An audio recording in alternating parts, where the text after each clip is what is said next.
Hey guys, what's up? It's the Snake Dude 1814 here, and in this week's video, I'm going to be showing you guys how to feed your snake. Now, obviously, I'm going to be using corn snakes as an example in this video, but to be honest, this video can apply to a number of snakes. King snakes, milk snakes, pythons, for those of you that keep boas and anacondas, the Asian rat snake, pretty much any snake in general can be applied with the tips provided in this video. I'm also dog sitting at the moment, so Roxy is moving out of camera. However, the first thing that I like to do is obviously know what prey item you're feeding it. As you can see right here, I keep all of my feeder mice inside a fridge, and if you can't tell, the mice are adults. If you're keeping something like a younger snake, you might need to feed pinky mice, fuzzies, hoppers, really any other smaller variety of food. And that's where we get to the thawing process. Now, personally, I myself, as you can see here, I just like to put my mice in a cup, and then I fill it up with hot water. And really, that's just generally applied to thawing out the prey item. Now, if you're feeding a live animal, that can maybe be saved for another video, but I probably should specify this is how you'd be feeding a snake if you're offering frozen thawed food. In that case, I would highly recommend that you thaw it out with hot water. It makes it quick, it's easy, it's really a no-brainer. And again, for my two snakes back here, Ash and Vegas, it's super quick and easy. Now, what I usually say is, if the mouse is cold after you've thawed it for about 15 minutes, which you can see me here rubbing the mouse, making sure it's thawed out and everything, this is where I would recommend, again, thawing it out. You want to make sure that mouse feels nice and squishy, as disgusting as it sounds, to make sure there are no frozen bits in it. Because if there are frozen bits in the mouse, that can actually have a huge impact on your snake's digestive tract. Because think about it, snakes are cold-blooded. They like it warm. If you're feeding them something that's frozen in the middle of it, they have to digest that. And a frozen, literally ice cube of a mouse in their stomach, not good. There's a high chance your snake could regurgitate.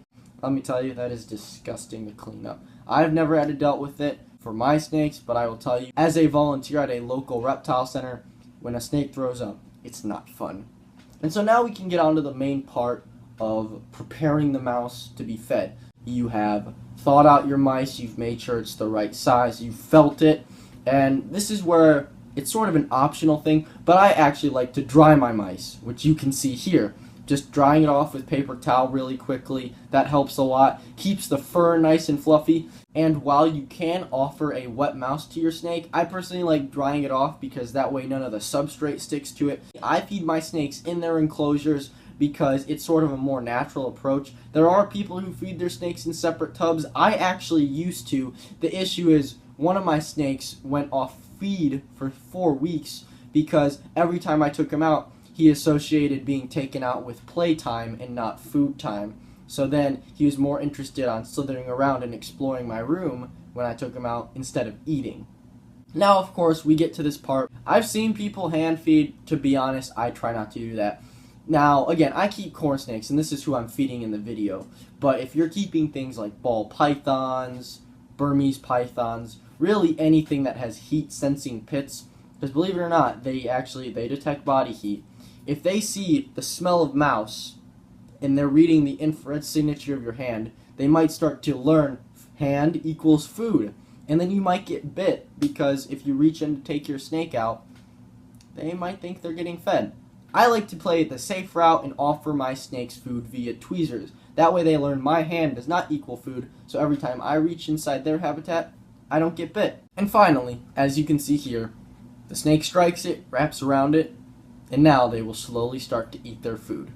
So overall, I really hope you guys found this quick video helpful in terms of how to feed your snake. I definitely think that it's a little bit of an elaborate process, which is why I decided to specify. Again, this really applies to an adult corn snake, obviously in this case, but it can apply to many adult snakes just in general of the tongue feeding. If you want me to do one specifying on baby snakes and maybe how to assist feed and other things like that, definitely let me know in the comments and I will be sure to try that. Otherwise, guys, I really hope you enjoyed the video. If you liked it, be sure to leave a like. If you want to see more, hit that subscribe button. I greatly appreciate it. And always, always, always, stay tuned for next week's video and live streams in the future. Thanks guys, and I will see you in the next video. Adios.